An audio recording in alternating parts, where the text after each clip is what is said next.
Hey, what's up guys, it's Vishal Parmar. Welcome to the Greedy World, the place where our focus is on learning and to cultivate ourselves.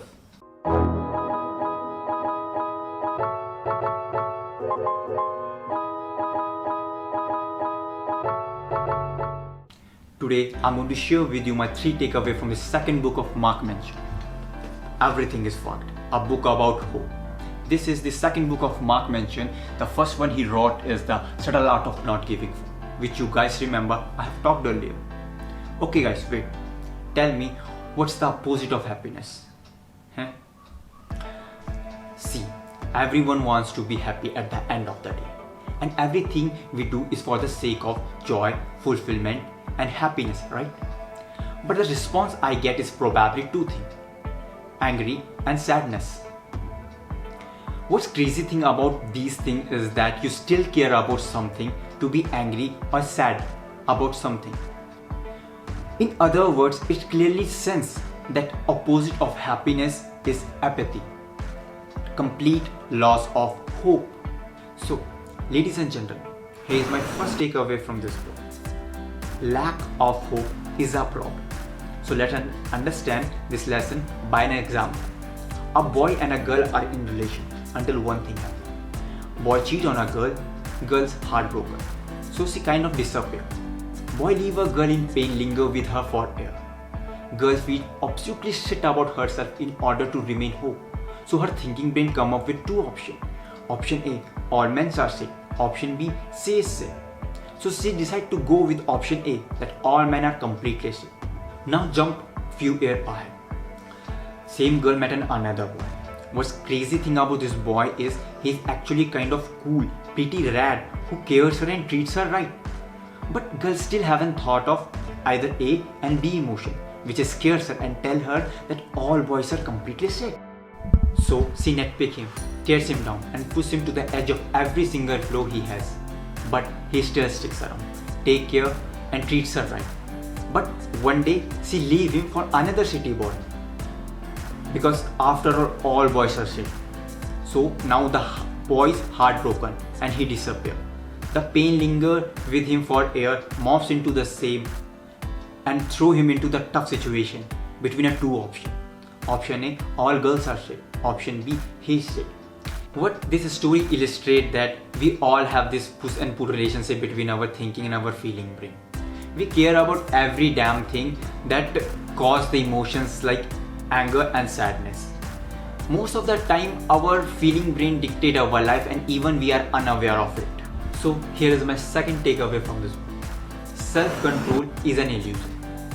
Mara explained there's a 2 kind of a brain, thinking brain and your feeling brain. Thinking brain see everything in terms of practical and logical. On the other hand, your feeling brain see everything in terms of emotions and intuitions. Now let us consider your mind as a conscious car and your thinking brain is a driver and your feeling brain is a passenger just sitting beside him.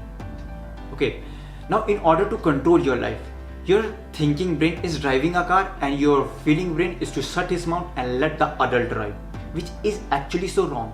See guys, every action we take is due to emotions. So that's why it is so hard for us to get up early in the morning or go to gym. Although we know that it's good for us, but we really don't feel like it.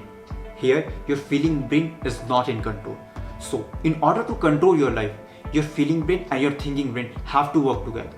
Now, if you want to take action, your feeling brain will drive a car and your thinking mind will hold the map and just guide the feeling brain.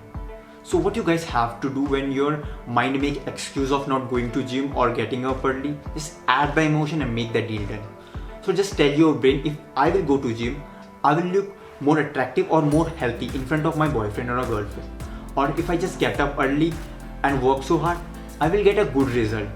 And that's the sort of emotion that triggers on your feeling brain. So here is my third biggest takeaway from this book. Newton's 3 laws of emotions. So Newton's first law says that for every action there's equal and opposite emotional reaction. Let us understand this lesson through an example.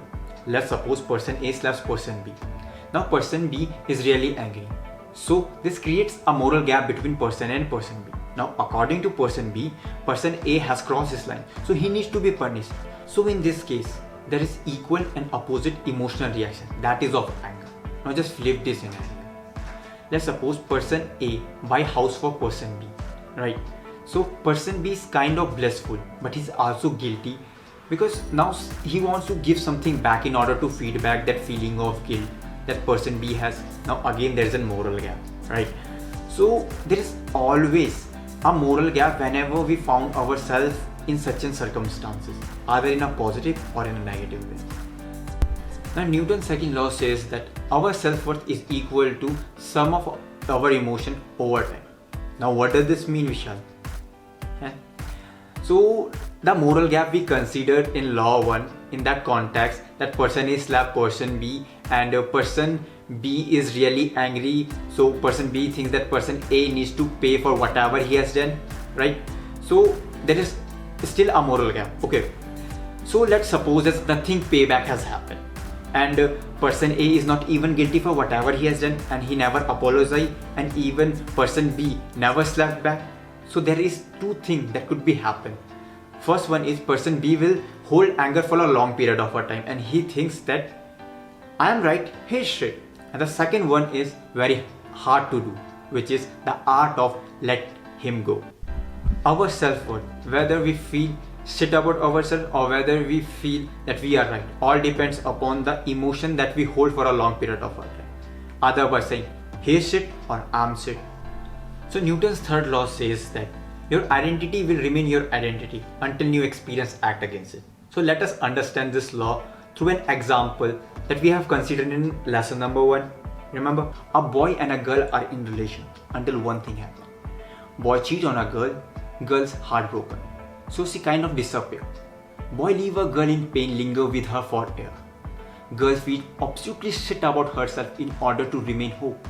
So her thinking brain come up with two options. Option A, all men are sick. Option B, she is sick. So she decides to go with option A, that all men are completely sick. Now jump few years ahead. Same girl met another boy. What's crazy thing about this boy is he's actually kind of cool, pretty rad, who cares her and treats her right.